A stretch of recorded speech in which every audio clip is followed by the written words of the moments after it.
I stood in the hallway just outside my own dining room, the smell of rosemary chicken still hanging in the air as my son's voice sliced through the soft jazz playing from the corner speaker.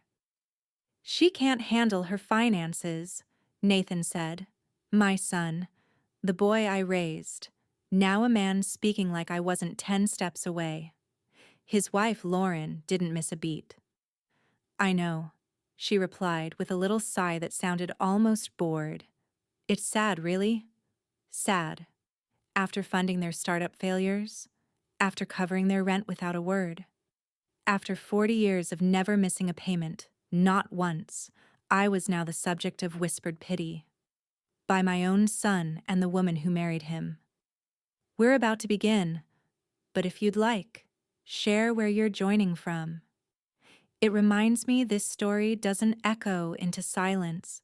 It lands somewhere real. Drop it in the comments. And don't forget to subscribe."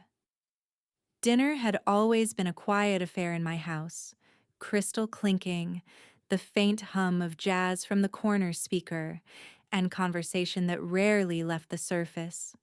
But that night, the rhythm broke.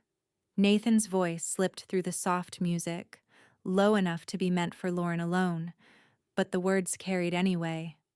"She can't handle her own finances," he muttered. My fork paused midair. Lauren's smirk was as polished as the silver she held, a reflex of superiority she'd perfected since joining the family. "I know," she said, her tone feigned pity. "It's sad, really." The air thickened, though the only sound for a moment was the soft clatter of Nathan's wine glass touching the table. Across from me, Patricia caught my eye. She didn't need to say a word. I knew she'd heard it too. A second later, my phone buzzed gently against the linen tablecloth. One glance beneath the tablecloth. "Call Victor now." I lifted my glass of Pinot Noir instead. "Is the chicken too dry?" I asked, letting the question float as easily as if nothing had happened. Lauren blinked, startled by the normalcy. Nathan cleared his throat and muttered something about seasoning. Neither could meet my eyes for long. They had no idea. I let their words replay quietly in my mind as I chewed. She can't handle her own finances. The same son who'd never balanced a checkbook without his assistant. The same daughter-in-law who thought a credit score was a personality trait. It was almost amusing. Almost. When the plates were cleared, I excused myself and walked out to the veranda.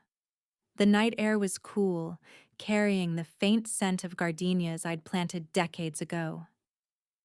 Their blossoms always reminded me that patience, properly cultivated, could look like grace. I took my phone out, opened my investment dashboard, and watched the numbers shift.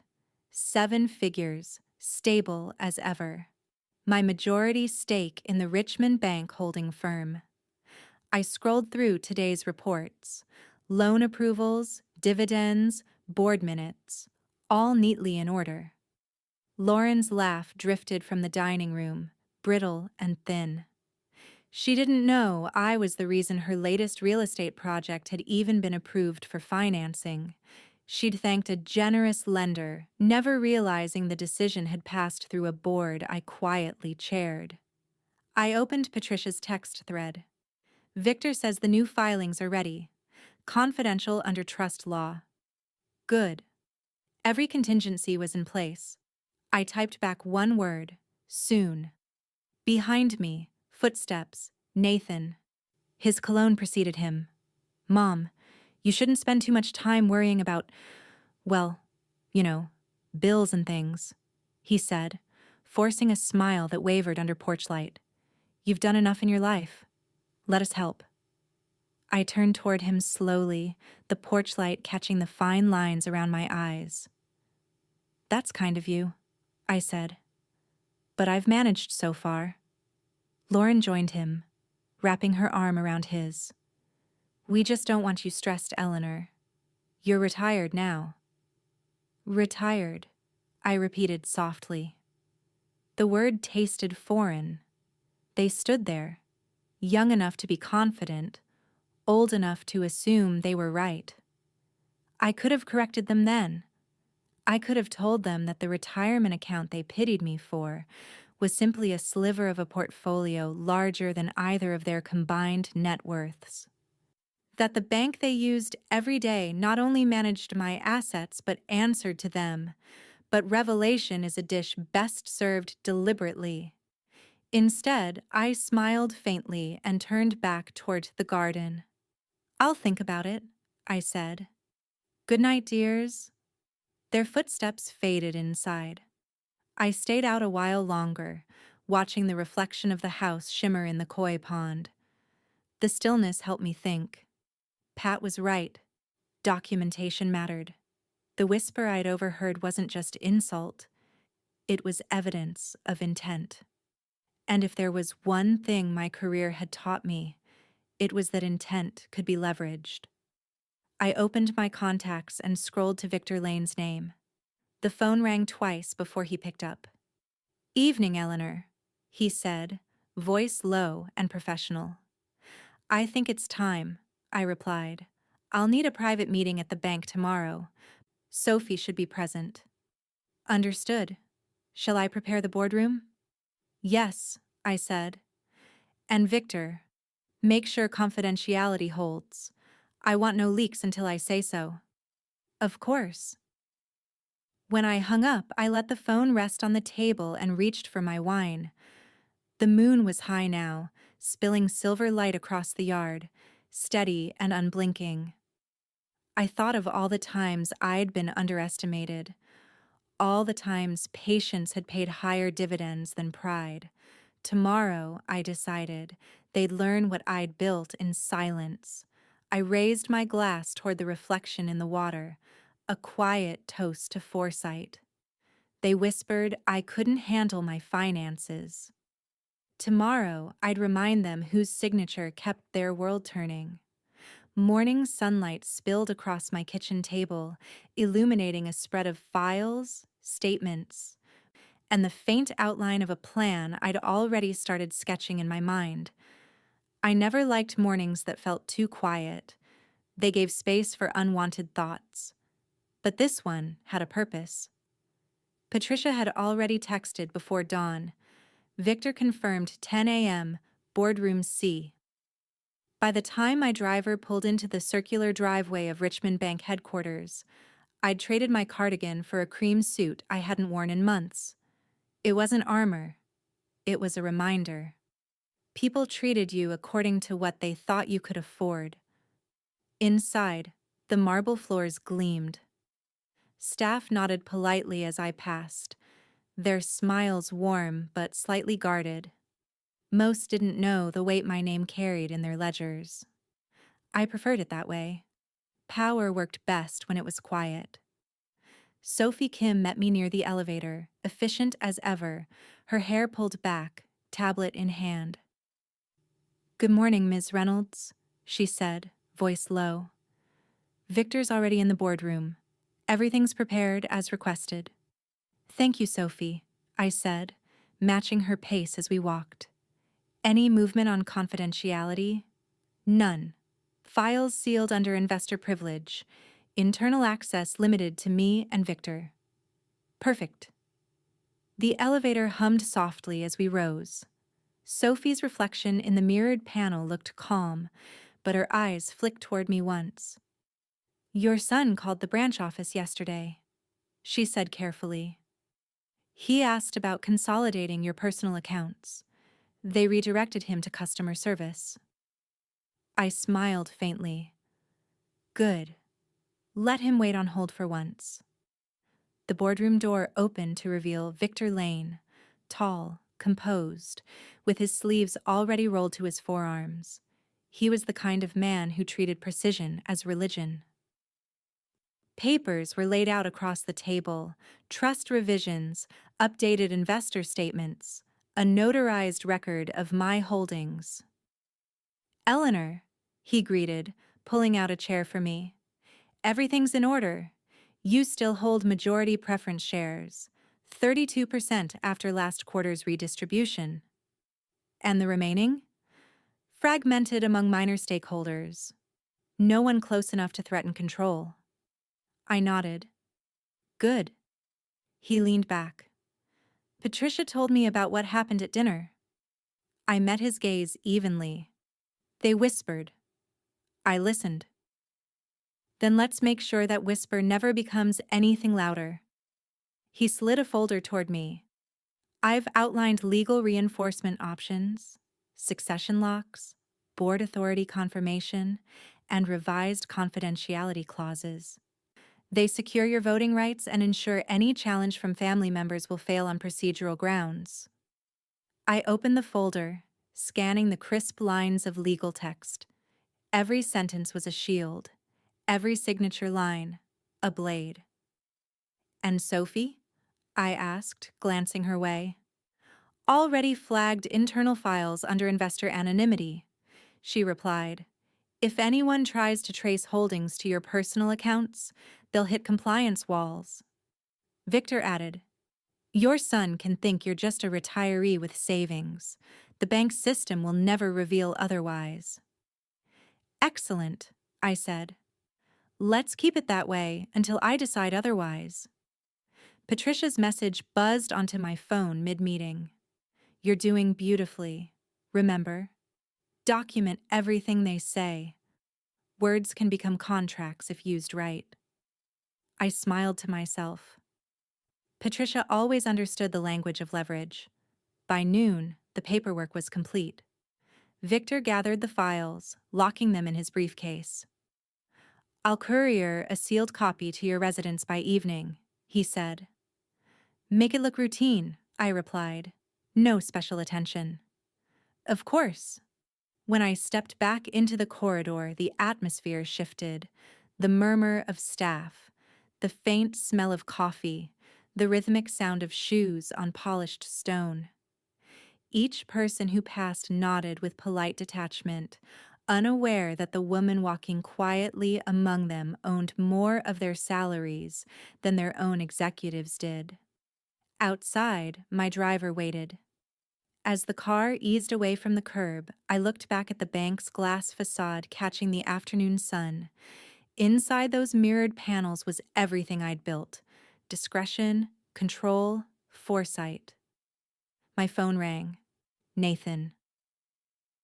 I let it buzz once, twice, then answered. Mom, he said, trying for casual. Lauren and I were thinking, maybe we could meet with someone at your bank. Just to, streamline things for you. I almost laughed. Streamline? Yeah, just make sure you're getting the best rates and returns. That's thoughtful, I said, but my accounts are rather specialized. I'll handle it. He hesitated. You sure? These things can get confusing. Nathan, I said softly, cutting him off. I've been balancing portfolios longer than you've been balancing excuses. Don't worry about me. Silence. Then a forced chuckle. Right. Okay, Mom, just checking in. Of course you were. When the call ended, I stared out of the window at the skyline, Richmond's heartbeat steady in the distance.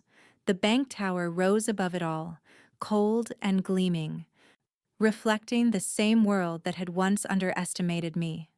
Inside, I felt the quiet thrill of preparation settle in. They thought I was fragile, fading, confused. But the signatures were already in place. The locks turned. Next time they whispered, it would be to ask how they'd miss the truth right in front of them, and I'd be ready to answer with proof. By Monday morning, Richmond was gray and restless, an October sky swollen with low clouds, heavy with the promise of rain. I liked weather like that. It made people uneasy, as if the world itself were reminding them they weren't in control. I sat in my study, laptop open, 2 monitors glowing faintly in the half-light. One displayed my consolidated investment dashboard, the other a secure window linked to Victor's encrypted server. I moved methodically, cross-referencing trust statements, checking dividend reports, verifying that every loan I'd underwritten through the bank remained in compliance. Order was my comfort language. Victor's message blinked at the corner of the screen. Audit confirmation complete. Everything airtight. Nothing traceable to personal accounts. I typed back. Perfect. Keep documentation off shared drives. Then I leaned back, the leather of my chair creaking softly, and let the quiet settle. My accounts were untouchable, not because they were hidden, but because they were structured. Each asset lived behind a legal firewall, each signature embedded in a chain of control only I and Victor understood. My phone buzzed again. Nathan. Predictable timing. "Morning, Mom," he said brightly when I answered. "Lauren and I were thinking it might be good for us to come by this week. Maybe help sort through your bills or accounts, just to make sure nothing's being missed." I smiled at the laptop screen. How thoughtful. He hesitated. "It's just, Lauren's been looking into a financial planner who specializes in retirement transitions. Maybe someone could take some of the load off you." "I appreciate the concern, Nathan, but you might be surprised how light that load really is." He chuckled, the sound tight. "Mom, you've got a lot on your plate. Sometimes you can't see when it's time to delegate." "Delegation requires trust," I said. "And I only delegate to people who understand the stakes." That ended the conversation neatly. He mumbled something about checking in later and hung up. A few minutes passed before my landline rang again. Lauren's voice, sweetened to syrup. "Eleanor, how are you this morning? Nathan told me you've been so busy with paperwork. I'd be happy to take a look, help you organize. Lord knows you've earned a rest." Her tone always reminded me of someone wrapping barbed wire in ribbon. "Thank you, dear," I said, keeping my voice even. "But Victor and I have everything in order." "Victor?" she repeated, the name sharp. "Yes, my attorney. You've met him." "Oh, right, of course." A pause, then a slight edge. "I just think sometimes lawyers make things too complicated, don't you?" "Not the good ones," I said, and ended the call before she could reply. Across the room, Patricia sat by the window with her tea, pretending to read the business section but clearly listening. When I turned toward her, she lowered the paper and smiled. "They're getting bolder." "They're getting desperate," I corrected. "There's a difference." Pat nodded approvingly. "Victor's report looked clean?" "Flawless. I wanted him to double-check the trust filings just in case they tried to contest anything later." "And?" "They'd have to pry through 6 corporate layers just to find a single signature." She laughed softly. "You've always been 3 steps ahead, Ellie." I shrugged. "It's not cleverness. It's discipline. People underestimate consistency." Outside, thunder murmured in the distance. Patricia rose, adjusted the curtains, and looked back at me. "You don't have to keep fighting, you know. You've already won." "Winning quietly," I said, "is the only kind that lasts." Later that afternoon, Victor called. "I reviewed Lauren's inquiries to the bank system," he said. "Nothing overt, but she's phishing. Tried to access one of the client privilege databases. Was denied instantly." "Good," I said. "Keep the logs. I want records of every attempt." He hesitated. "You sound almost amused." "I am," I admitted. "It's fascinating, watching people mistake silence for weakness." He chuckled. "Then you'll enjoy what comes next. Sophie's arranged your internal audit presentation. Boardroom C again. Noon tomorrow." "Excellent. Let's make it official." After we hung up, I closed my laptop and stood, stretching. The storm outside had broken, rain tracing quick silver lines down the window. Each drop caught a sliver of light from the street lamps, small but precise, like every decision I'd made over the last decade. From the kitchen, Patricia called. "Tea's ready." "Coming," I said, still watching the rain. My reflection looked back at me in the glass, calm, certain, untouchable. They thought they could manage me. They didn't even know which accounts existed, much less how they were protected. Tomorrow, I'd show them a glimpse of the structure they could never touch. And after that, they'd stop confusing kindness for permission. The next day dawned clear. The storm scrubbed from Richmond's skyline. It felt like a deliberate pause between movements, that brief stillness before the next act. Patricia rode with me to the bank, her sunglasses large enough to hide the smirk she'd been wearing since breakfast. "They still think this is a consultation?" she asked, sipping her coffee as the car slowed near the circular drive. "They'll learn it's a presentation," I replied. "One I intend them to remember." Inside, the lobby gleamed with its usual confidence: polished marble, soft hum of conversation, the faint scent of cedar and espresso. I caught my reflection in the glass doors, calm, unhurried, practiced. It had taken 70 years to earn that kind of composure, and I wasn't about to let sentiment soften it now. Sophie met us at the elevator. "Boardroom C is ready," she said quietly. "Victor's already set up the projection. Nathan and Lauren just arrived." I raised an eyebrow. "On time?" "Surprisingly, yes," Patricia chuckled. "Fear is punctual." When the doors opened, I was met with the faint rustle of papers and the tension that only comes from people pretending they aren't nervous. Nathan stood near the window, tapping at his phone. Lauren hovered beside him, posture stiff, eyes scanning the room as though she were still trying to locate the power dynamic. "Mom," Nathan said, forcing brightness into his voice. "We weren't sure if you wanted us here, but we figured—" "Of course I did," I said smoothly. "You've both been so concerned about my finances. It's only right you see how I'm managing them." Lauren's smile faltered. "Oh, we didn't mean—" "Please," I interrupted, gesturing to the long oak table. "Sit. We'll begin shortly." Victor looked up from his folder, nodding once in greeting. Behind him, the projector hummed to life, displaying a graph of holdings, dividends, and returns so polished it could have been a lecture at Wharton. "Eleanor," Victor said, "everything is in place." "Thank you, Victor." I took my seat at the head of the table. Sophie dimmed the light slightly, her professionalism cutting through the unease like glass. "What you're about to see," I began, "is simply an overview of where I stand. No secrets, just clarity." Lauren's nails clicked nervously against her glass of water. Nathan leaned back, trying for casual but failing. Victor began outlining the structure: my holdings through Reynolds Trust, the layered investments, the secured voting shares. Each slide landed with quiet precision. The percentages spoke louder than any speech could.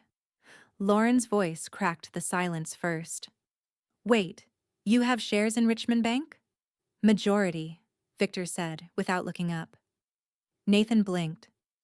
"Majority as in control," Victor replied. Lauren turned to me, her jaw tight. "You never said—" "You never asked," I said. Sophie stepped forward to clarify an item on the screen, her tone crisp. "Ms. Reynolds is the primary investor behind the bank's holding company. All major loan decisions and executive appointments pass through her approval." For a moment, the room held its breath. Nathan's confidence wavered. Lauren's composure fractured. "You mean," she said quietly, "you've been signing off on our projects?" "Every one of them," I said, sipping my water. "You should be proud. They've performed moderately well, despite some questionable cost estimates." Patricia couldn't help a small laugh. I didn't stop her. Nathan rubbed his temples. Mom, why didn't you tell us? Because you never listened, I said simply. And power, Nathan, is best understood in silence. The final slide displayed my voting authority, 32% majority, with every clause confirmed under trust law. Victor turned the lights back on. Sophie gathered her tablet. That concludes the review, she said softly. Lauren tried to smile. It didn't reach her eyes. Well, congratulations, Eleanor. I suppose that's impressive. Not impressive, I said, rising from my chair. Intentional. As I walked toward the window, Richmond's skyline stretched out beneath a clear blue sky, my reflection superimposed over the glass. Patricia joined me, whispering, You enjoyed that. I earned that, I corrected. Behind us, Nathan and Lauren spoke in low, agitated tones, half disbelief, half humiliation. Victor packed up his folders in silence, the faintest trace of a grin betraying his usual composure. Sophie slipped out quietly, locking the digital files behind her. I let them all have their moment, their quiet reckoning, before I turned back to the table. Now, I said evenly, shall we discuss how to move forward? The next morning, the air in Richmond felt charged, like the sky was holding its breath. Word of yesterday's presentation must have trickled through the upper floors of the bank, because when I arrived, there was a shift in the way people greeted me. Not deference exactly, something quieter, more deliberate. Recognition. Victor met me in the lobby, a folder tucked under his arm. You'll like today's agenda, he said. Loan approvals and board recommendations. Sophie's already briefed the staff. I smiled. Good. Let's make it clear who holds the pen. The boardroom was brighter today, sunlight pouring across the table in sharp rectangles. Nathan and Lauren were already seated, trying and failing to look composed. Lauren's hair was pulled too tight, a nervous tell. Nathan looked like he'd slept in his suit. Patricia sat at the far end of the table, legs crossed, silent but observant. Good morning, I said, placing my notebook down. We'll begin with the loan review docket. Sophie appeared from the side door, efficient as ever, carrying a thin stack of documents. 3 items require direct investor authorization, she said, setting them before me. Standard procedure, but given your majority position, your approval is final. Lauren straightened. Excuse me, she said, glancing toward Victor. Don't these usually go through committee first? They do, Victor replied smoothly, unless the matter falls under majority preference authority, which, in this case, Ms. Reynolds holds exclusively. Lauren blinked. Oh, I didn't realize. That's becoming a theme, Patricia murmured, eyes still on her tablet. Nathan shot her a warning look, then leaned forward. Mom, are you sure you want to handle these yourself? These are large corporate decisions, complex ones. Maybe Victor or the board should— I am the board, I said softly, flipping open the first folder. The sentence wasn't boastful. It was factual. The room quieted. I skimmed the documents with a practiced eye.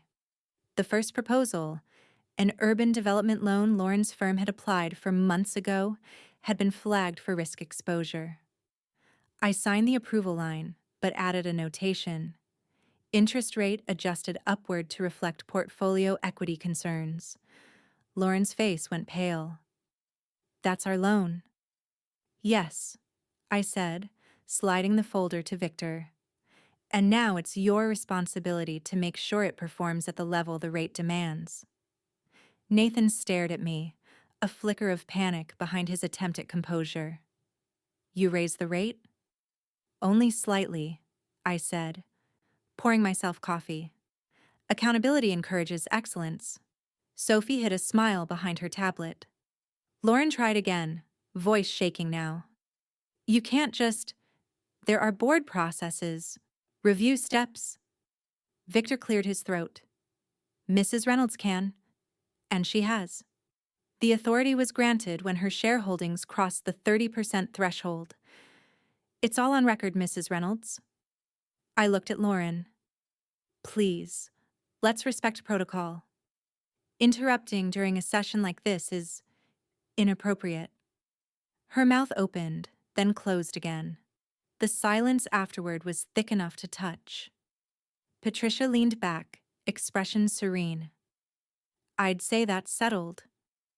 I continued through the remaining approvals, signing each with steady precision. Each document carried weight, literal and symbolic. Every stroke of the pen tightened the lattice of control around my assets, around their expectations. When the last folder was closed, I set the pen down carefully, the sound sharp against the polished wood. That concludes the morning docket. Nathan rubbed the back of his neck. Mom, I didn't realize you were this involved. I know, I said. You never asked. He swallowed hard, glancing toward Lauren. She wouldn't meet his eyes. Victor stood, organizing the files into his briefcase. All approvals are legally binding, he said. Copies will be distributed internally, and the decisions will take effect immediately. Thank you, Victor, I said. Please make sure confidentiality remains absolute. I don't want any premature discussions outside the executive circle. Understood, he replied. As the meeting adjourned, Patricia moved beside me, her voice barely above a whisper. You enjoyed that more than yesterday. I didn't deny it. It's one thing to own power, I said, another to exercise it gracefully. As we left the boardroom, Sophie lingered near the doorway, lowering her voice. Ms. Reynolds, there's been talk. Staff are whispering about your influence, words moving through the branches. I paused, my hand on the doorframe. Whispering? She nodded once, respectfully, awed, mostly. They're realizing how much of this place you hold. By Thursday, the whispers had turned into currents, soft, untraceable movements beneath the surface of the bank. You couldn't see them, but you could feel them. Longer glances in the lobby, clipped conversations that stopped when I passed, even a subtle shift in how the junior officers greeted me. Power, when recognized, never needed to announce itself. I spent the morning at my estate office, reviewing the monthly performance portfolios. The window behind my desk overlooked the river. Steady, predictable, like the cash flow columns on my screen. My holdings stretched across sectors: energy, infrastructure, technology, and of course, the bank itself. Every spreadsheet reflected one truth. Control wasn't about wealth. It was about structure. Patricia sat nearby, flipping through the Wall Street Journal. You've got half the city's financial veins running through your accounts, she said dryly. I almost feel sorry for them. Don't, I replied, marking a note in the margin of a report. They built their foundations on borrowed money. I just learned not to borrow certainty. Her laugh was warm, but quiet.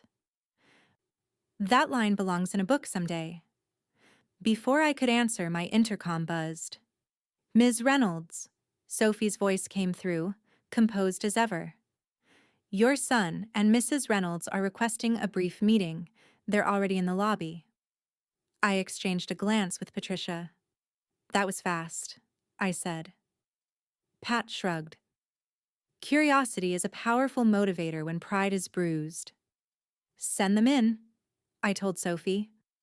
Nathan and Lauren entered a few minutes later, trying to appear casual but carrying the unmistakable stiffness of people walking into a battlefield they didn't understand. Nathan cleared his throat. Mom, we didn't mean to intrude, but we were reviewing some of our own investments and thought, maybe, you'd like some advice. Advice? I echoed, looking up from my screen. Lauren leaned in slightly. You've got a lot of equity tied up in the bank and those subsidiary companies. Nathan thinks diversifying a little might protect you. Diversifying, I repeated slowly. From the companies I control? She hesitated. Well, it's just risky to have that much power consolidated.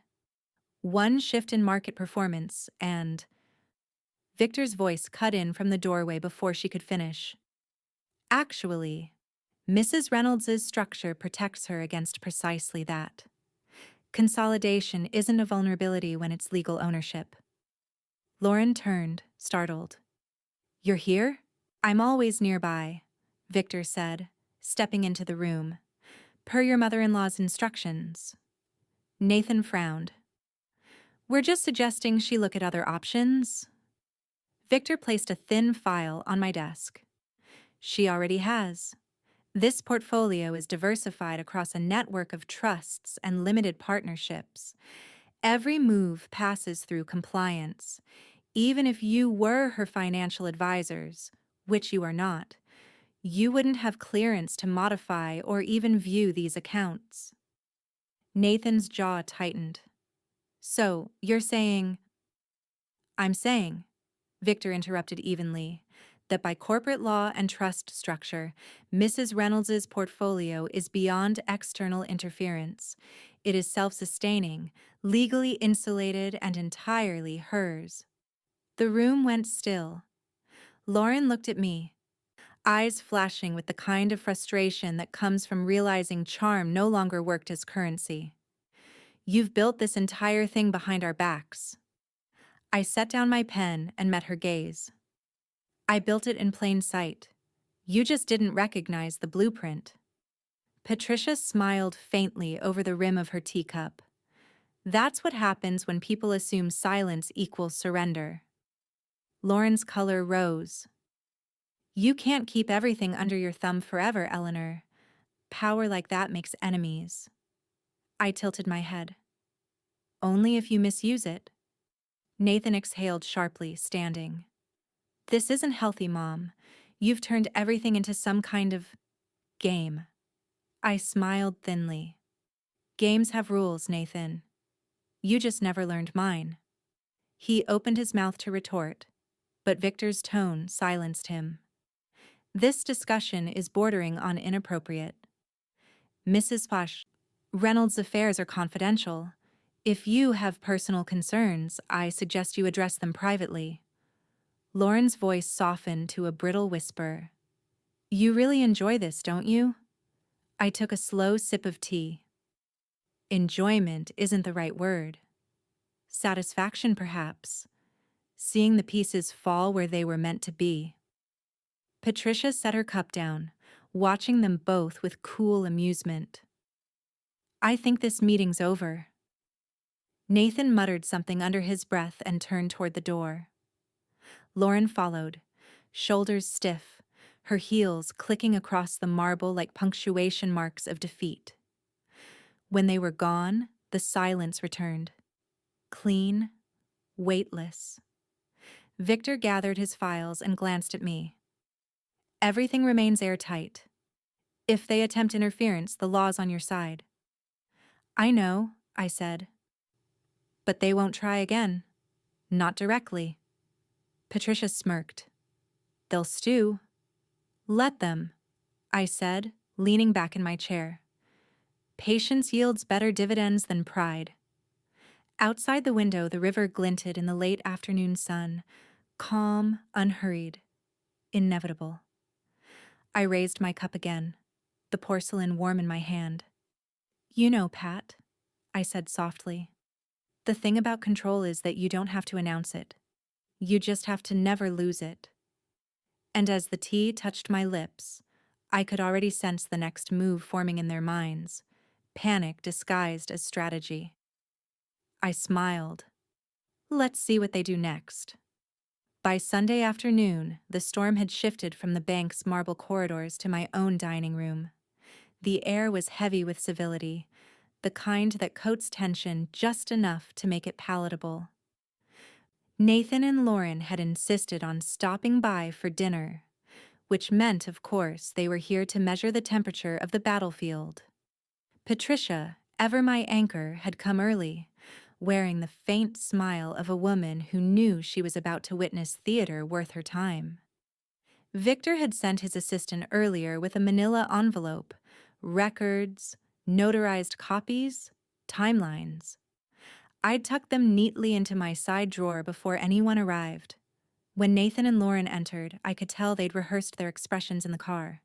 Polite, measured, careful. "Mom," Nathan said softly, leaning down to kiss my cheek. "You look good, relaxed."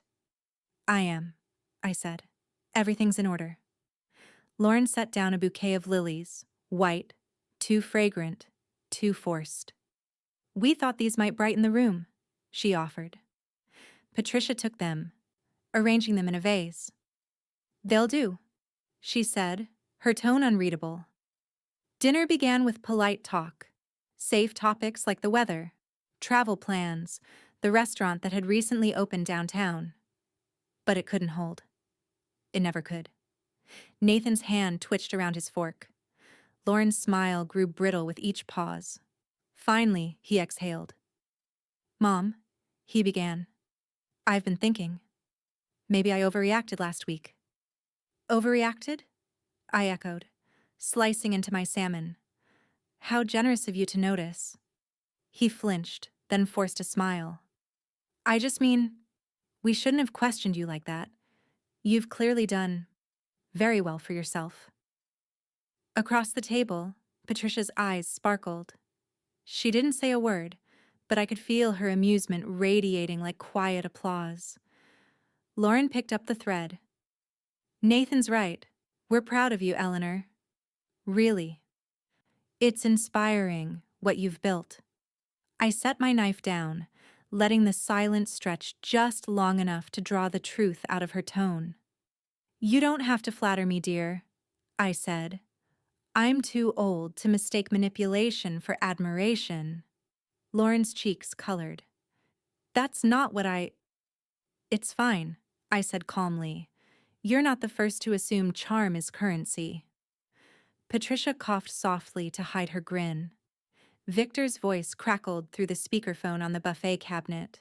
It was subtle, deliberate.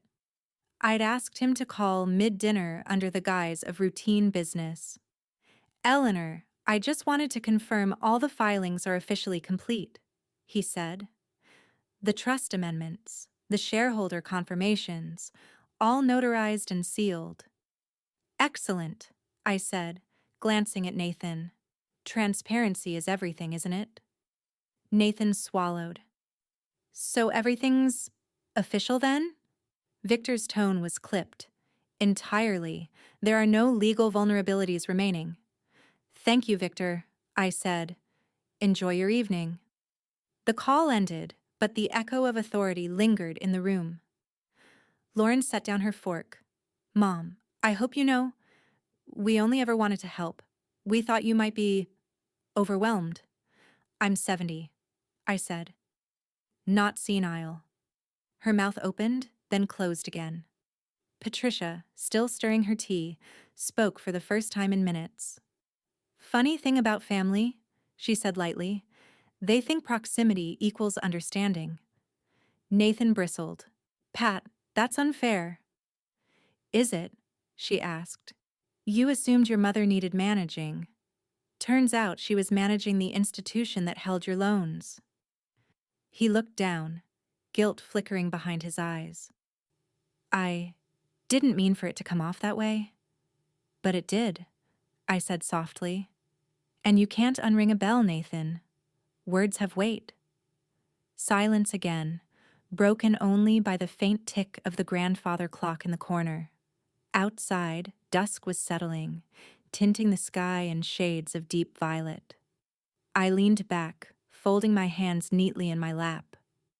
I appreciate the apology, I said. But understand something. What you call control, I call foresight. I built stability because I knew one day I'd have to protect it from people who thought they knew better.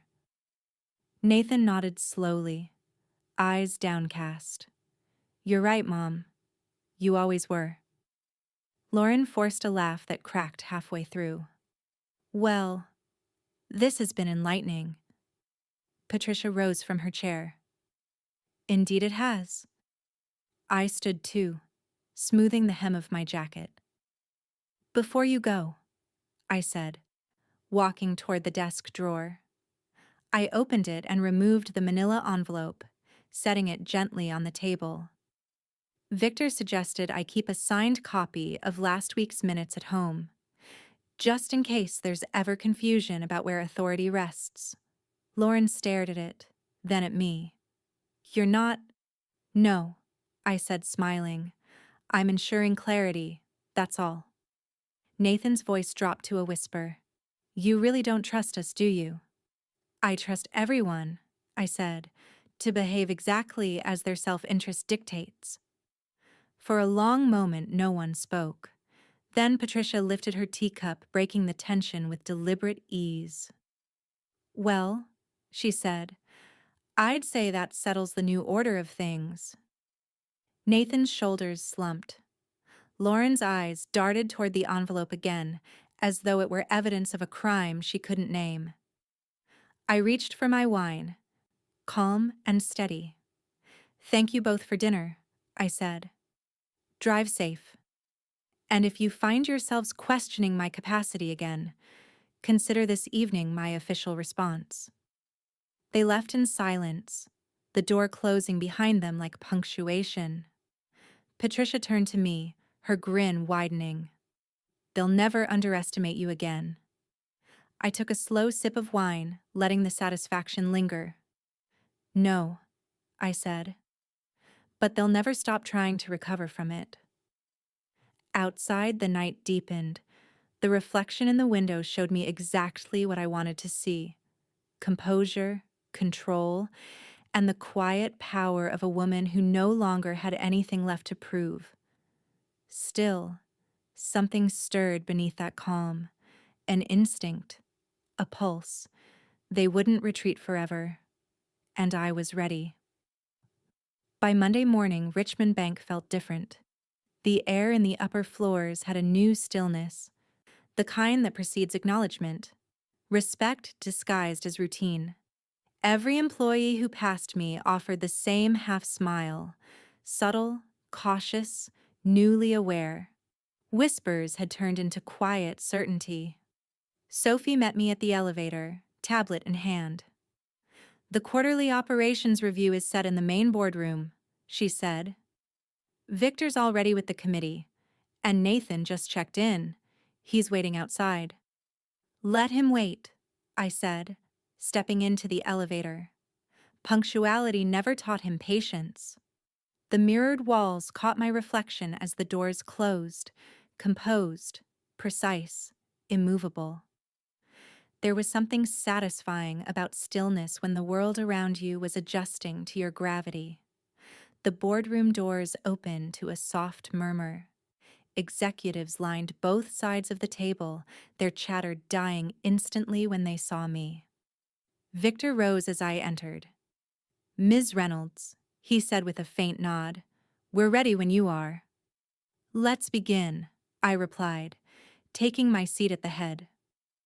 Patricia slipped in a moment later, silent but observant, her presence grounding the room in quiet solidarity. Sophie dimmed the lights, and the quarterly reports flickered to life on the screen. Profits, loan projections, branch performance, all threaded together in meticulous order.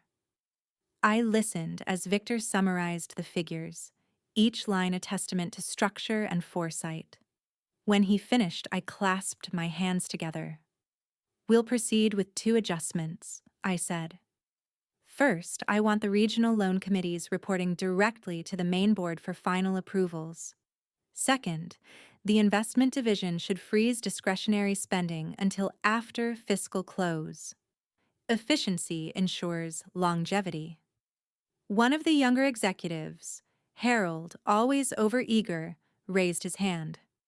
With respect, Ms. Reynolds, that level of oversight could create bottlenecks. We've always operated with decentralized. Decentralization, I said, cutting him off gently, is useful when everyone can be trusted to think long term. I'm afraid that's no longer a luxury we have. The pause that followed was almost audible. Victor adjusted his glasses but didn't speak. He didn't need to. He'd already secured my directives in legal filings weeks ago. From the corner of the room, Nathan shifted uncomfortably in his seat.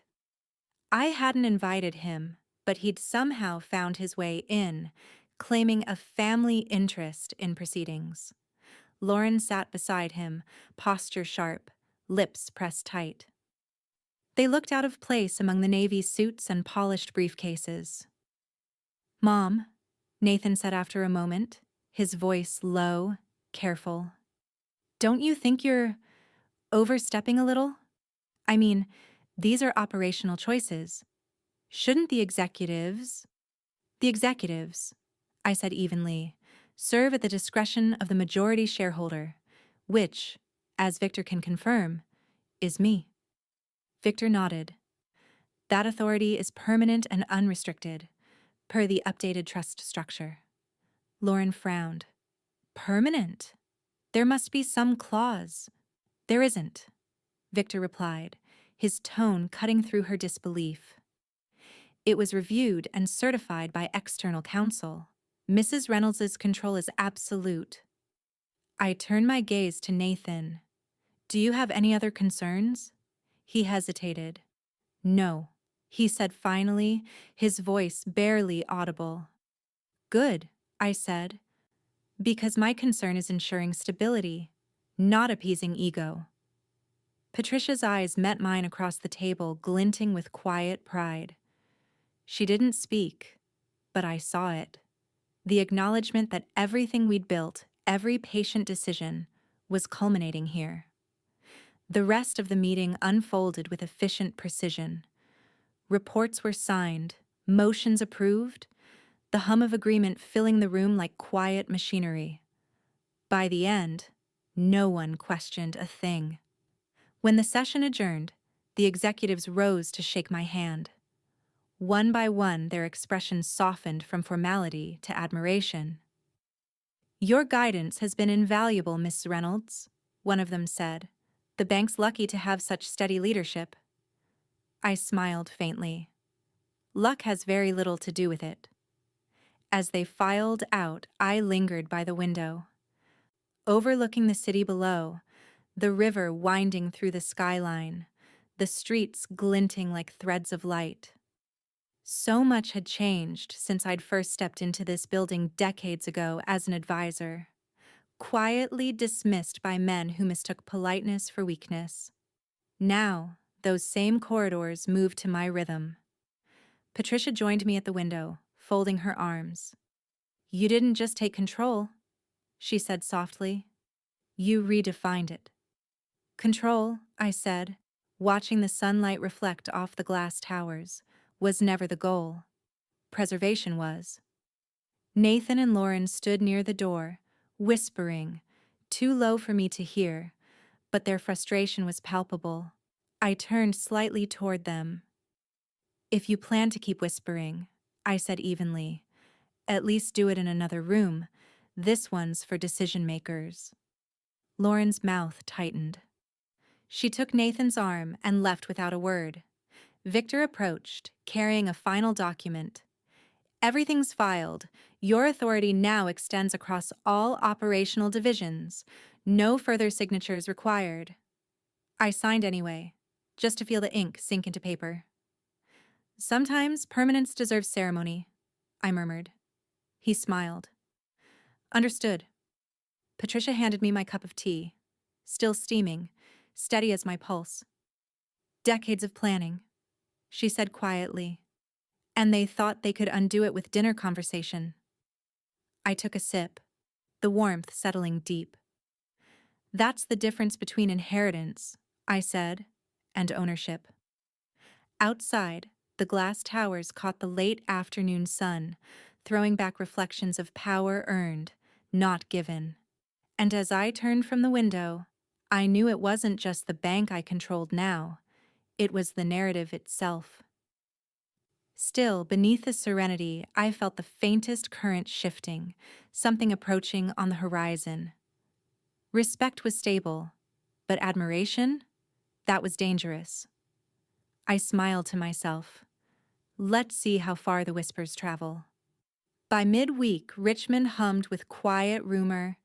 No press release, no official statement, just the organic hum of acknowledgement traveling faster than any announcement ever could. Within 3 days, I'd gone from being the polite retiree who attended quarterly luncheons to Eleanor Reynolds, the woman who owned the table everyone sat at. Sophie caught me by the elevators that morning, a hint of amusement in her eyes. "It's everywhere," she said, lowering her voice. "Staff, clients, even the regional offices. Someone leaked a summary from the shareholder report. People are impressed." "Impressed?" I echoed, stepping into the elevator. "That's generous." She smiled, more like startled. When the doors opened onto the executive floor, I could feel it. Conversations paused mid-sentence, posture straightened, tones shifted.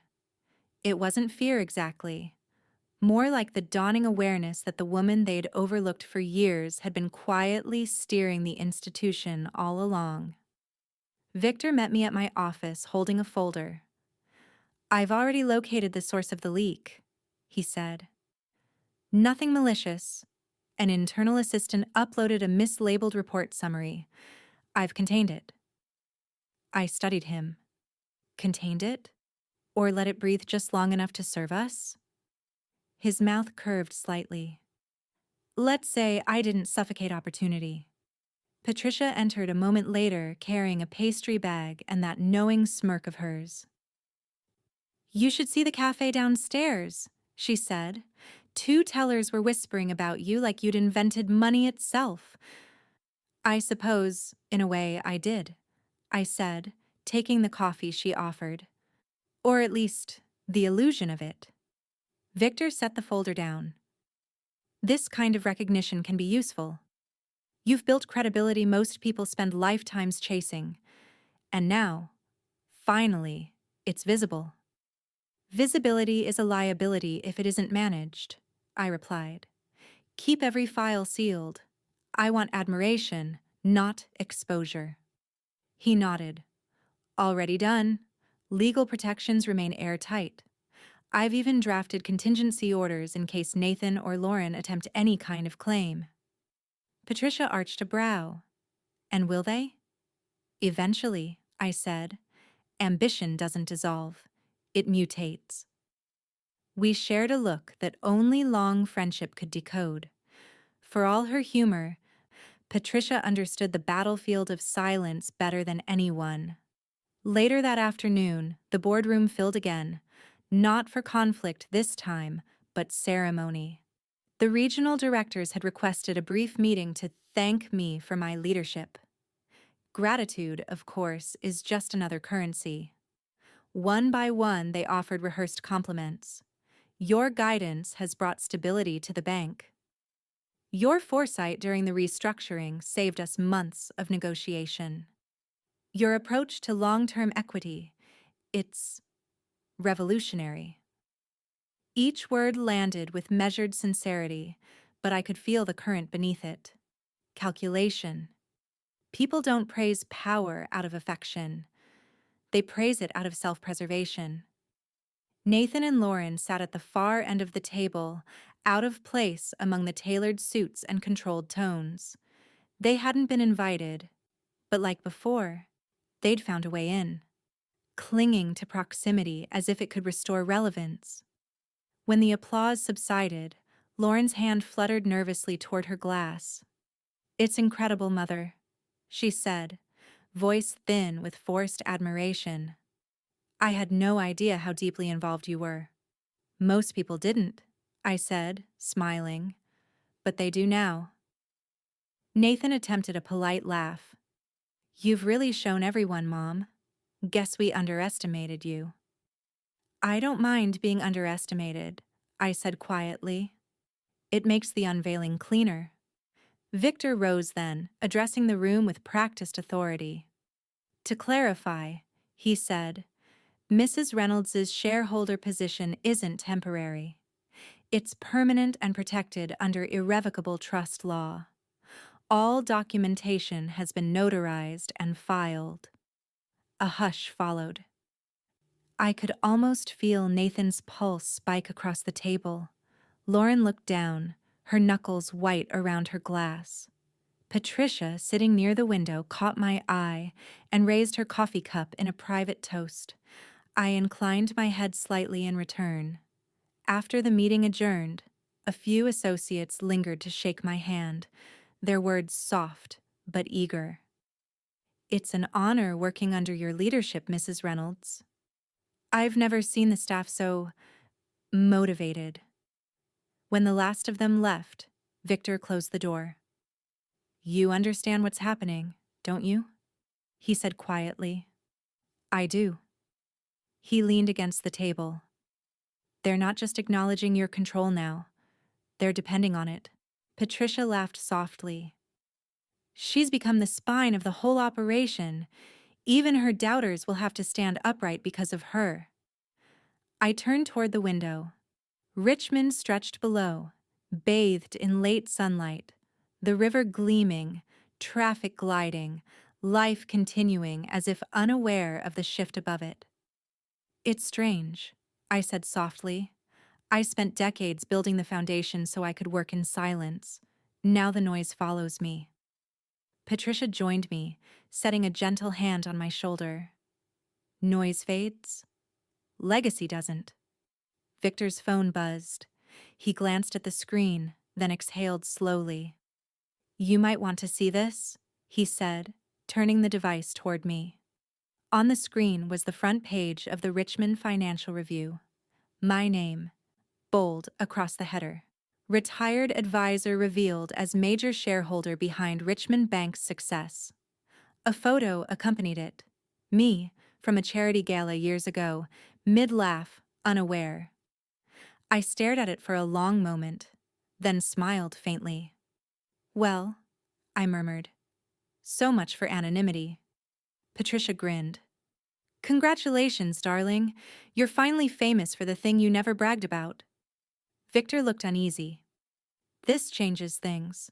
Once the press begins to dig, they won't find anything, I interrupted, voice calm. I made sure of that decades ago. Still, as I turned back toward the skyline, I felt something new under the surface of control. Anticipation, sharp and alive. Recognition was inevitable, but exposure? That was a different game entirely. And I'd just been invited to play. The morning after the article broke, Richmond felt quieter, not hushed with scandal, but reverent. My name had become a headline, yet the world still turned. The river still moved with unbothered patience, the sun still climbed the glass towers I now, quite literally, owned a piece of. It was the kind of irony that tasted best with tea. Patricia arrived first, as she always did, balancing a tray of lemon scones and that subtle grin she wore whenever life rewarded restraint. Your front page debut suits you, she said, setting the tray down. You look like someone who just outplayed the world and decided not to brag about it. I prefer my victories steeped in silence, I replied, pouring the tea. Noise cheapens accomplishment. The clink of porcelain filled the sunroom. Beyond the windows, the garden glowed, autumn sunlight stretching across the hedges like gold threads. It was peaceful, almost deceptively so, but beneath it I could sense the faint hum of movement. Calls being made, reactions forming. Power, once hidden, now visible, and invisibility, balance shifts. The front gate buzzed. Sophie's voice came through the intercom. "Mrs. Reynolds, Mr. and Mrs. Reynolds have arrived." "Of course they have," Patricia murmured. "Curiosity never sleeps." "Send them in," I said. When Nathan and Lauren entered, they carried the weight of public embarrassment dressed as politeness. Nathan's tie was too tight. Lauren's smile was too bright. They had the look of people trying to appear composed in the house of someone who had rewritten their place in history. "Mom," Nathan began, his tone careful. "We just wanted to, well, congratulate you. The article was something else." "Something else," Patricia repeated softly, amused.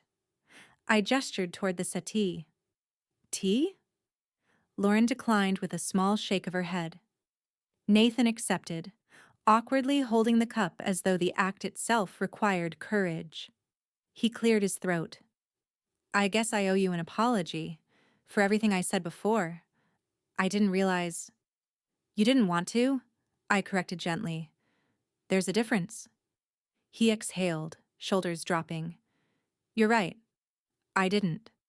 Patricia leaned back in her chair, eyes narrowing fondly. "That's the closest you'll get to an admission of humility, Ellie. Savor it." Lauren's tone sharpened. "Humility isn't the issue here. The issue is privacy. You're everywhere, Eleanor. The paper, the financial bulletins. People are talking." "As they should," I said. "Reputation is a form of currency. I've earned mine." She set her jaw. "And when they start digging? When they start asking why you hid it?" Victor's voice answered from behind her before I could. He'd arrived quietly, as he often did, slipping through the foyer like a shadow in a tailored suit. "They can dig as deep as they wish," he said evenly. "Everything remains protected. Trust structures, filings, shareholder agreements, all airtight. Public curiosity changes nothing." Lauren turned. "How can you be so sure?" He smiled faintly. "Because I wrote the protections myself." Nathan looked between us, realization dawning. "So, there's no scenario where anyone can undo what's done," Victor finished. "None." For a moment, the only sound was the faint clink of my spoon against porcelain. I stirred the tea slowly, the rhythm deliberate. "Peace," I said quietly, "doesn't come from silence. It comes from certainty." Patricia raised her cup. "Then consider this peace earned." Lauren stood abruptly. "You might be at peace, but the rest of us have to live with your shadow." "Then live wisely," I said, not unkindly. Nathan reached for her arm. "Lauren, please." She hesitated, then sank back down, defeated more by inevitability than grace. Victor checked his watch. "If it's any comfort," he said, "attention cycles fade quickly. Within a week, someone else's fortune will make better gossip." Patricia smirked. "Until then, Eleanor can enjoy her reign in peace." I looked out the window again, the koi pond glimmering, leaves drifting lazily across the surface. "Rain," I repeated. "No, I've simply returned balance where it belonged." Nathan's voice softened. "Mom, I mean it this time. You were right to protect what's yours." I met his eyes, calm and steady. "I wasn't protecting what's mine," I said. "I was protecting what's next." Patricia smiled knowingly. "Legacy." "Exactly," I said. "Control ends. Legacy doesn't." Lauren's expression faltered at that, something flickering behind her eyes, not anger this time, but unease. Victor gathered his briefcase. "Everything is stable," he confirmed. "No loose ends." As he turned to leave, Patricia leaned close to me. "You've managed to turn exposure into serenity. Only you could turn chaos into order with a teapot." I smiled faintly. It's not chaos when you anticipate every move. Outside, the afternoon light deepened to amber, spilling across the rug like a soft reminder of the years behind me, each one calculated, deliberate, necessary. When Nathan and Lauren finally stood to go, I didn't rise. I simply nodded once. Nathan's eyes met mine with reluctant respect. Lauren's lingered longer, searching for a weakness she wouldn't find. After the door closed, Patricia exhaled, pleased. And just like that, peace restored. Peace, I said, watching the gate swing shut, is never permanent. It's just the quiet between power shifts. She laughed softly. Then you'd better enjoy this one. I raised my teacup toward the fading light. Oh, I intend to, I said, the calm in my voice edged with foresight. Because peace wasn't the end game. It was just the intermission before the world decided what to make of me next.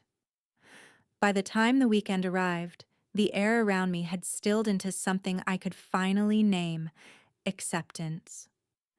The world had adjusted to the idea of Eleanor Reynolds, the quiet architect behind a financial empire.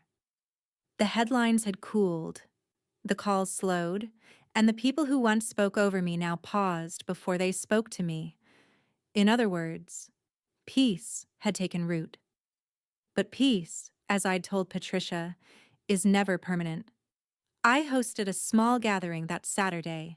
No press, no pretense, just those who mattered.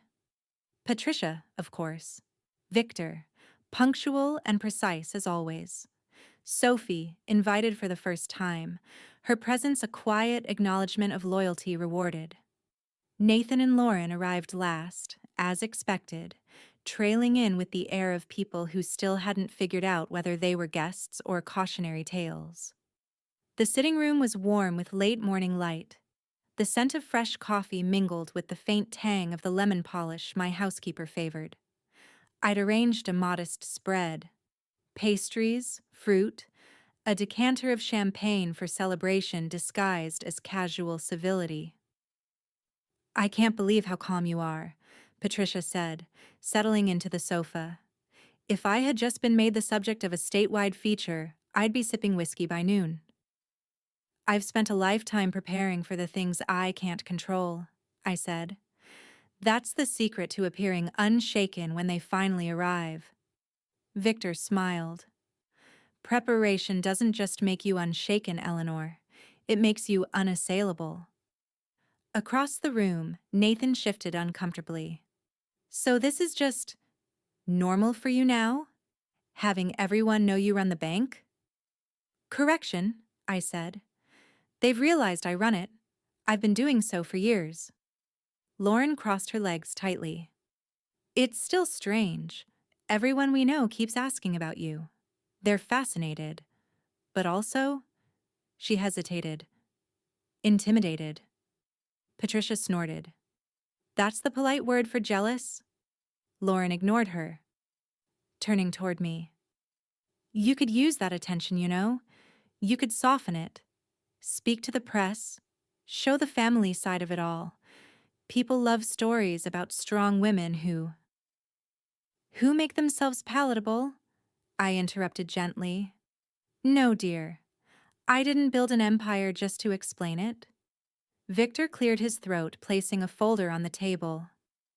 I took the liberty of finalizing the secondary filings, he said. They ensure that, regardless of any future family claims or contests, your holdings remain intact, even in the event of power of attorney transfers. Nathan frowned. You mean, even if your mother were incapacitated? Victor finished calmly. Control would remain legally within her trust until a successor she designates activates the clause. Lauren's face tightened. So that means...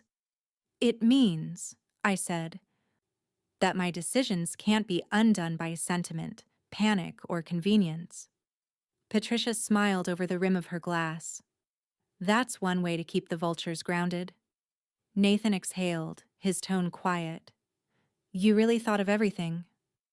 I had decades, I said simply, and time rewards those who use it wisely. Sophie, sitting quietly near the window, finally spoke. If I may, Mrs. Reynolds, the staff still talks about how you handled the exposure.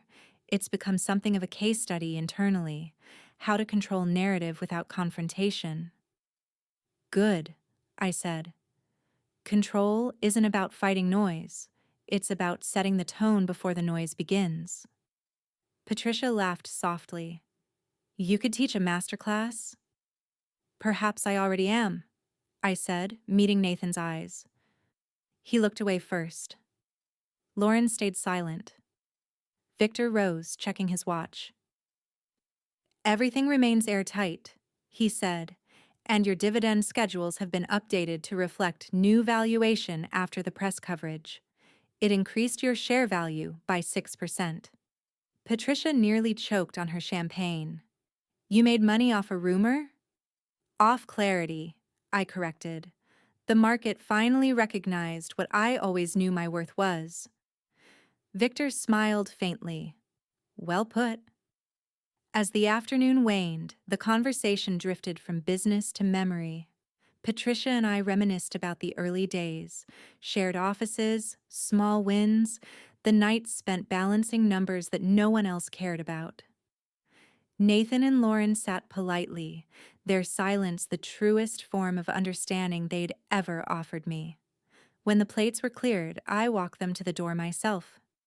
Nathan lingered. Mom, he said quietly, you really don't need to keep proving yourself. You've already won.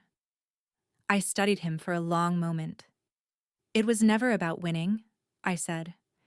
It was about making sure no one could take what I built, including you. He nodded slowly. I get it now. I smiled faintly. No, Nathan. You accept it. Understanding takes longer. After they left, Patricia joined me by the fireplace, refilling both our glasses. They'll never match you, she said softly. They were raised on comfort. You were raised on consequence. Consequence, I echoed. That's a better teacher than inheritance. Victor returned briefly to hand me one last document. Everything's filed, he said. Your next set of holdings will be ready for transition if you choose to expand. I took the folder, but I didn't open it. Not yet, I said. Let them think the story's over. Patricia tilted her head. Isn't it? I looked at the window, where the city lights blinked faintly in the distance. Richmond alive, unaware it was still part of my quiet orchestration. Stories end, I said softly, but strategies evolve. By early winter, the air in Richmond had turned crisp, the kind of cold that made even the city's noise sound restrained. Inside my office, a fire crackled beneath the marble mantel while I reviewed the final set of allocation papers Victor had couriered over that morning. Each page was a quiet rebellion, a redistribution of wealth disguised as benevolence. Across the desk, Patricia stirred honey into her tea, watching me with that mix of affection and admiration that only she could balance. You're about to give away more money than most people will see in their lifetimes, she said softly. You're sure about this? I'm not giving it away, I replied, signing the first page. I'm planting it. Her eyes twinkled. Still strategizing? Always. The door opened and Victor stepped in, his breath carrying the faint chill of the outside air. Everything's ready, he said, setting his briefcase on the table. The Reynolds Community Trust is officially registered. The assets transfer this afternoon. Patricia raised an eyebrow. Community Trust? That's new. Not entirely, I said. It's the same structure as the holding companies. Only now, the dividends feed something more productive than ego. Victor smiled approvingly. 30 million allocated to the foundation, spread across educational programs, local housing, and Small business grants. Every dollar legally shielded from family intervention. Irrevocable, of course. Patricia whistled under her breath. That ought to make a few people squirm. As if summoned by the sound of her amusement, Nathan and Lauren appeared in the doorway. Sophie trailed behind them, tablet in hand, her expression unreadable. "Mom," Nathan said, glancing at the papers. "What's all this?"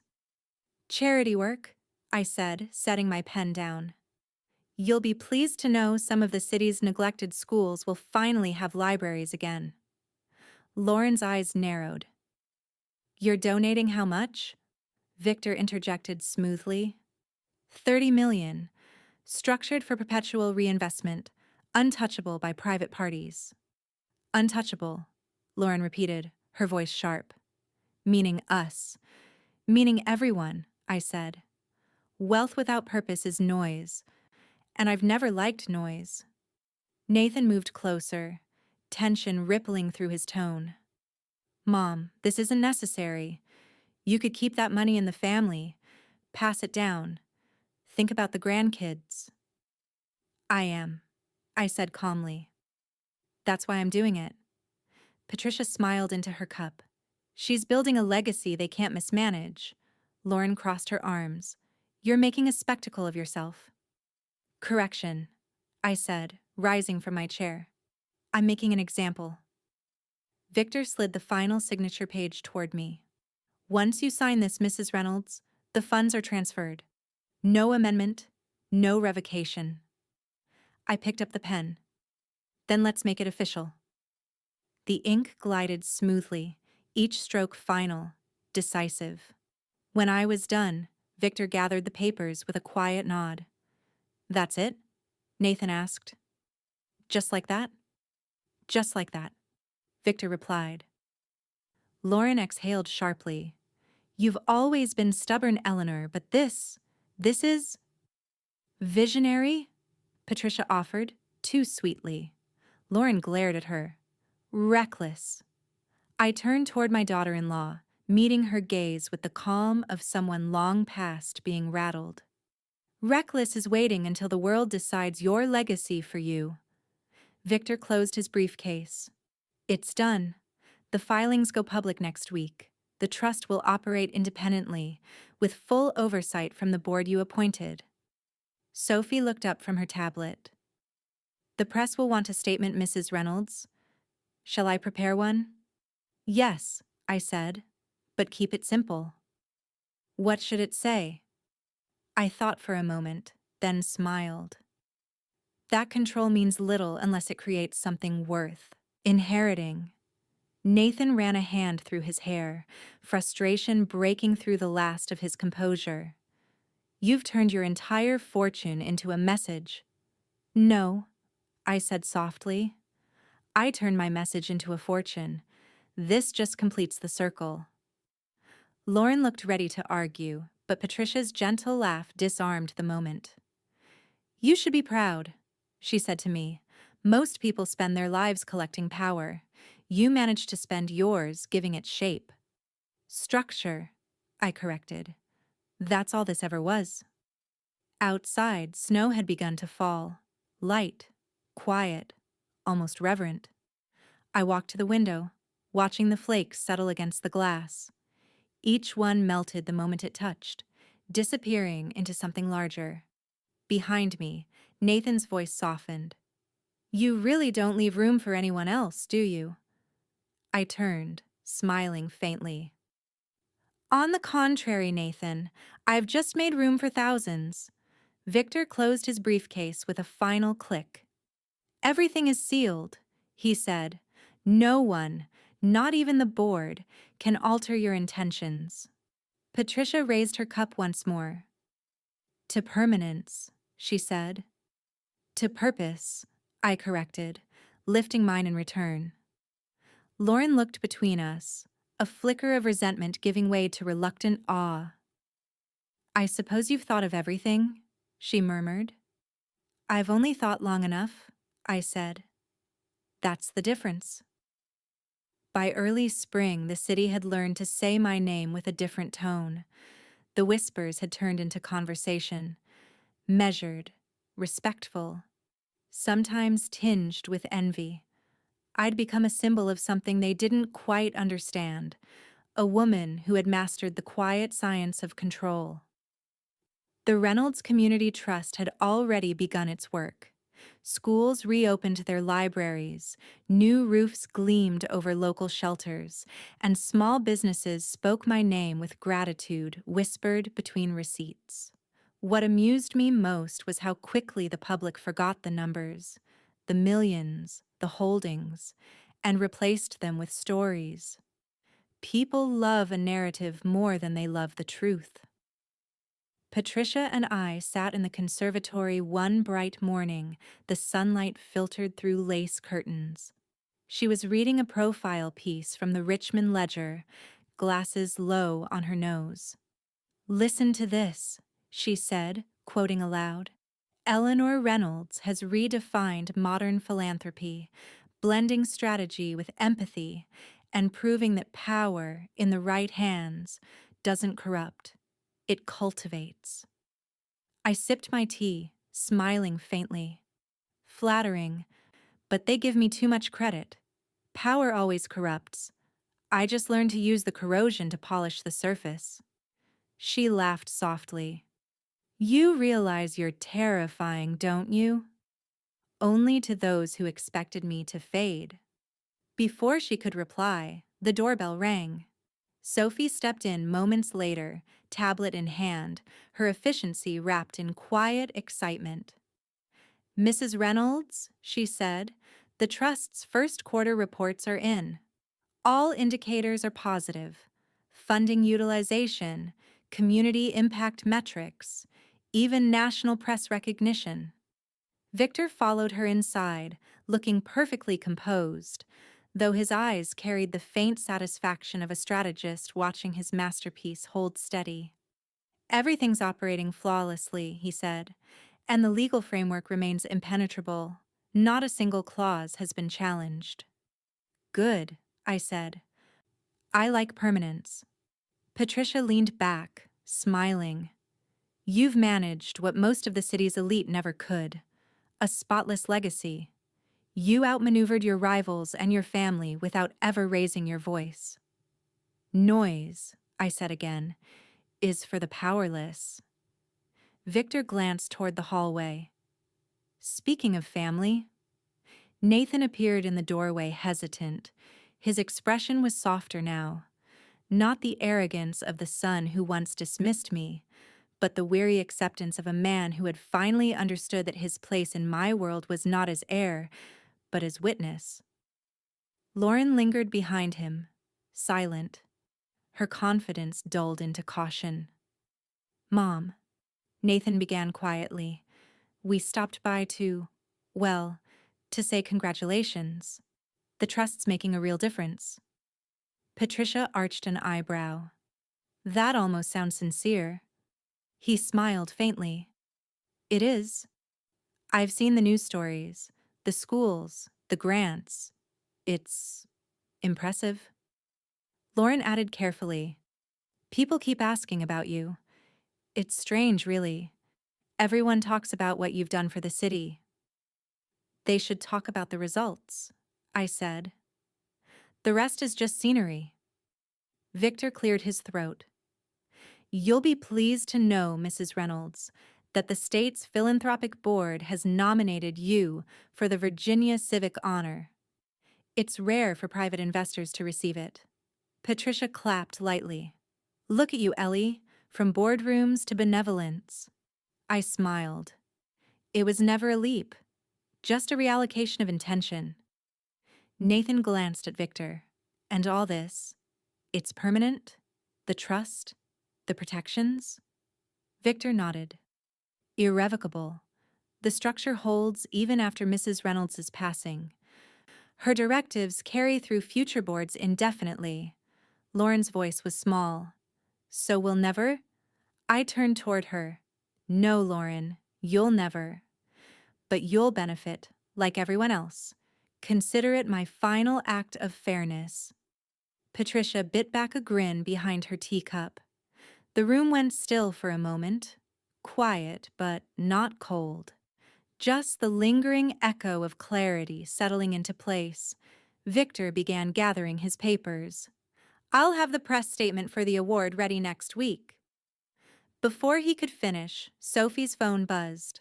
She checked it, blinked, and looked up at me. Mrs. Reynolds, she said carefully, you're not going to believe this. Patricia leaned forward. Oh, let's believe it. Go on. Sophie turned the screen toward me. It was an email. Sleek header. Familiar font. American Financial Quarterly. At the top, the subject line read, Feature Request, Eleanor Reynolds, the hidden matriarch of modern banking. I stared at it for a moment, letting the irony land. Hidden matriarch, I repeated softly. Seems they haven't quite caught up. Victor smiled thinly. It's a national profile, Eleanor. Circulation in the hundreds of thousands. They want to spotlight your influence as a major investor. The strategy behind it all. Patricia's eyes gleamed. The final twist, she whispered. From whispers to headlines to history. Nathan looked uncomfortable. Mom, that kind of exposure could bring scrutiny. Maybe decline it? I turned toward him, my tone gentle but firm. Nathan, the difference between power and influence is that one hides, and the other endures. They've chosen to call me the latter. Let them. Lauren's voice was barely a murmur. And if they dig? Then they'll find what I've built. Nothing more, nothing less. Victor folded his hands. Shall I draft a response? Yes, I said.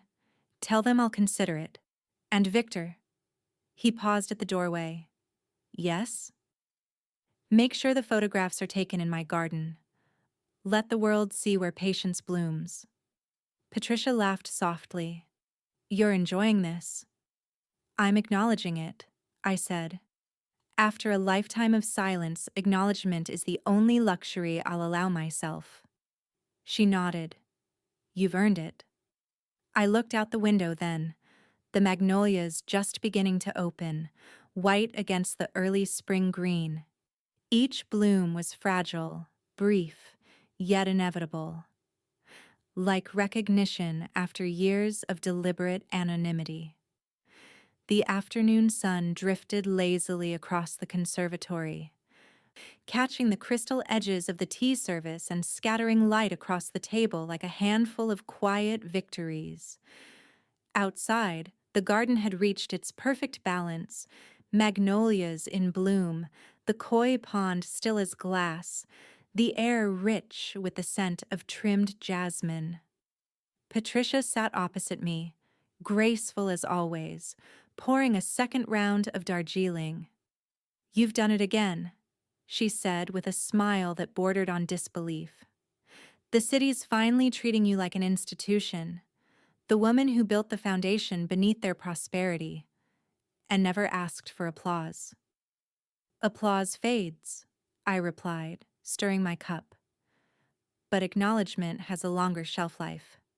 The silver spoon clinked softly against porcelain, the sound oddly comforting in its rhythm. For the first time in months, there was no crisis waiting for me at the bank. No call from Victor requiring immediate precision. Everything that needed sealing was sealed. Everything that needed controlling was controlled. Peace, at least for now. Victor arrived just as Patricia passed me a lemon slice. He moved with his usual economy of motion, briefcase in one hand, confidence in the other. Everything's been finalized, he said, taking a seat near the window. The magazine feature is scheduled for next month, and the Civic Honor Committee confirmed your acceptance speech date. Short, I said. It should be short. Gratitude without confession. Of course, he said. And in case you were wondering, your legal protections remain untouched. Every trust, every clause, every filing still under lock. Permanent. Permanent, Patricia echoed with satisfaction. A beautiful word, isn't it? I nodded. Especially when it applies to intention? Victor smiled faintly. Nathan and Lauren tried to schedule another consultation with the trust's accountants. I declined on your behalf. Patricia smirked. Of course they did. Some people just can't resist testing the locks. They'll learn, I said quietly, that access isn't a matter of proximity. It's a matter of privilege, and they've exhausted theirs. Just then, the sound of hesitant footsteps echoed in the hall. Sophie appeared, efficient and poised, followed by Nathan and Lauren, who hovered behind her like guests uncertain of their welcome. Mrs. Reynolds, Sophie said politely, your son and daughter-in-law asked for a moment of your time. Of course, I said smoothly. Bring another teacup, would you, Sophie? 2, actually. Patricia poured, wordless but amused. Nathan approached, his tone careful. Mom, we didn't want to intrude. We just wanted to say congratulations. The article about the Trust's first scholarship recipients was incredible. Lauren added, and the gala next month. You'll be the centerpiece. Everyone's talking about it. That must be exhausting, I said, sipping my tea. Lauren's smile faltered. It's admiration, Eleanor. You've become the city's moral compass. Patricia coughed softly, as though suppressing a laugh. Careful, dear. Flattery sounds a lot like panic when it's forced. Nathan ignored her. We just wanted to understand where things go from here. You've accomplished so much, Mom. Maybe it's time to ease up a little? Ease up, I repeated. You mean relinquish? He hesitated. I mean, rest. You've proven your point. I met his gaze with calm precision. My point was never the goal. Nathan, the structure was. And structure doesn't rest. It endures. Lauren's tone tightened. But you've tied everything to the trust. The family's, well, we're not part of any of it. Incorrect, I said. You're beneficiaries. Just not authors. Patricia smiled into her cup. A crucial distinction. Victor checked his watch, then added, for clarity's sake, nothing can be altered not by family or by future boards. Mrs. Reynolds's directives are self-perpetuating. Lauren's expression soured. Self-perpetuating, she echoed. You really have thought of everything. Not everything, I said softly, glancing toward the window. Just everything that mattered. Nathan exhaled slowly, realizing the conversation had nowhere to go. You're not leaving us any room to repeat history? I finished. No, I'm not. The only inheritance I'll leave is infrastructure. What you do with it is your lesson to learn. Silence filled the conservatory for a moment, broken only by the delicate sound of Patricia setting her teacup down. You know, she said lightly, this might be the calmest coup ever staged. Victor chuckled under his breath.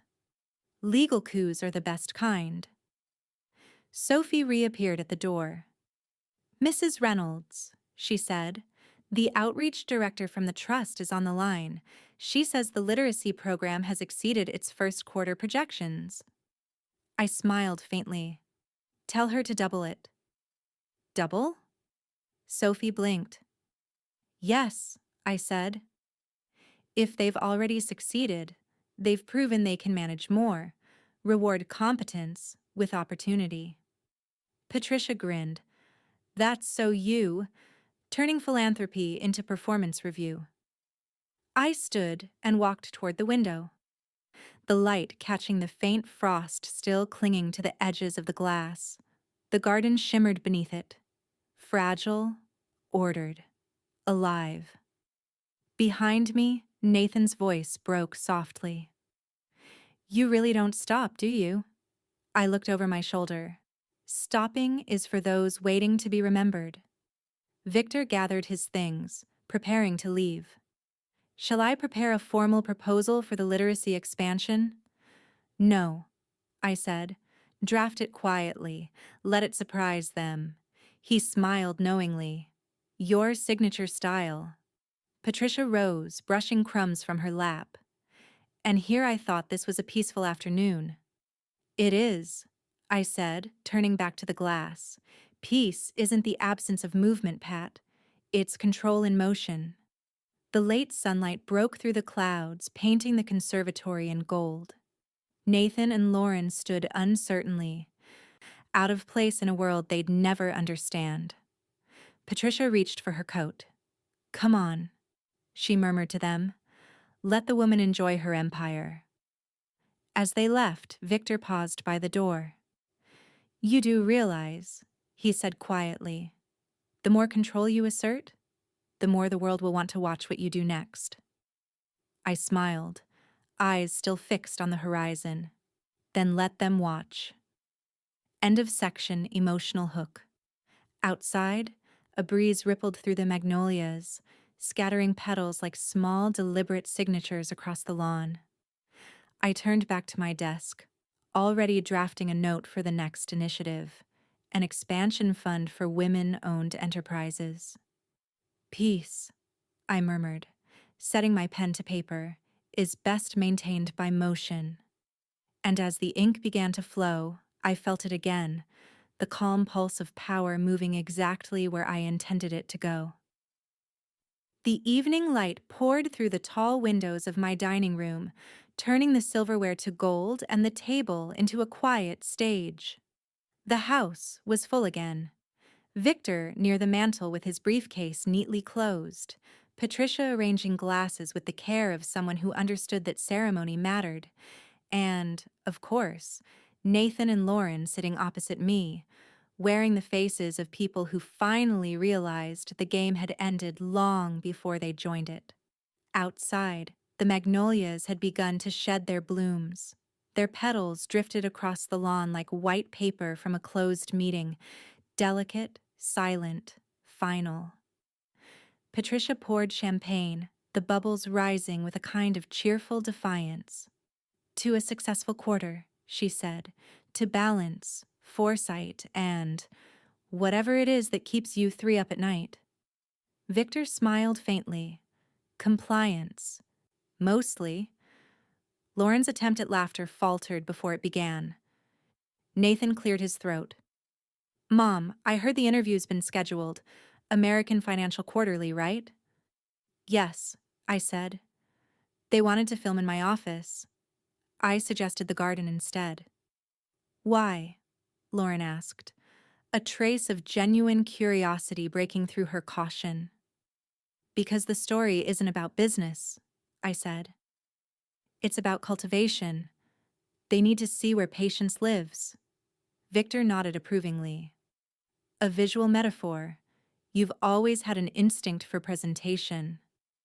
Patricia raised her glass. Translation. She knows exactly how to make the world applaud without asking it to. The air between us softened with laughter. Brief, real, the kind that only happens when victory is no longer in question. Victor opened his briefcase, producing a single folder wrapped in a red ribbon. Before we drink properly, he said, I'd like to deliver one final piece of business. It's ceremonial more than necessary, but it deserves closure. He handed it to me. Inside were the final confirmations, every trust, every holding, every legal safeguard filed, notarized, and sealed under permanent designation. The kind of permanence even time would have to respect. Everything, Victor said quietly, is now unassailable. I traced a finger over my name embossed in gold. I remember the first account I ever opened, I said softly. It had $50 in it. I kept the receipt folded in my wallet for years, not for the money, but for the discipline. Nathan looked down. We didn't make it easy for you, did we? No, I said, but I didn't expect you to. People rarely understand what they can't imagine. Lauren exhaled, her voice quieter than I'd ever heard it. I used to think control was selfish. I see now it's something else. Patricia leaned forward, resting her chin on her hand. It's an art form, she said, one that takes a lifetime to master, and another lifetime for everyone else to appreciate. Nathan gave a small, resigned smile. You've built something we can't touch. That was the point, I replied gently. Control isn't about exclusion. It's about preservation. One day, when you benefit from what I've built, you'll understand that it was never against you. It was beyond you. The room fell silent again, the kind of silence that doesn't press. It absorbs. The fire cracked softly in the grate. The champagne glasses caught the light and threw it back like tiny lanterns. Victor cleared his throat. I'll be stepping back from daily oversight soon, he said. Sophie and I have established a system of rotation for the Trust's management team. Everything will function independently from here on. Meaning? Patricia asked. Meaning, Victor said, smiling. Eleanor Reynolds no longer needs a lawyer, just a historian. Patricia grinned. I suppose that makes tonight your coronation, then. I shook my head. No coronations. Those imply ascension. I prefer stability. Then a toast, Patricia declared, standing with her glass raised. To stability. To patience dressed as power. Victor stood next. To the woman who outlasted every assumption. Nathan hesitated, then lifted his glass too. To Mom, he said softly. To the person who taught me that control isn't taken, it's earned. Lauren followed, her voice faint but sincere. To Foresight. I rose last. The light had shifted now, turning the room to amber. Shadow stretched long across the polished wood, and somewhere outside, the wind stirred the magnolias again. I held my glass high. To understanding, I said, even if it arrives late. We drank. For a long time afterward, no one spoke. The sound of the city outside, a distant car, the low hum of evening, felt like the world exhaling. When Victor finally left, and Patricia went to fetch her coat, Nathan lingered. Mom, he said, his tone unsteady. When you're gone, will it all just keep running like this? It will, I said, but I'm not gone yet. He smiled faintly, and for once, there was no tension, only acknowledgement. A son seeing not the woman who raised him, but the architect who shaped the ground he stood on. Patricia returned, slipping her arm through mine. You've done it, Ellie, she whispered. They finally see you. Seeing is easy, I said. Comprehending takes longer. We walked to the doorway together, pausing just as the last slant of light crossed the floor. Behind me, the champagne glasses caught that final glow, still half full, their surfaces trembling slightly, as if even the glass understood what balance felt like.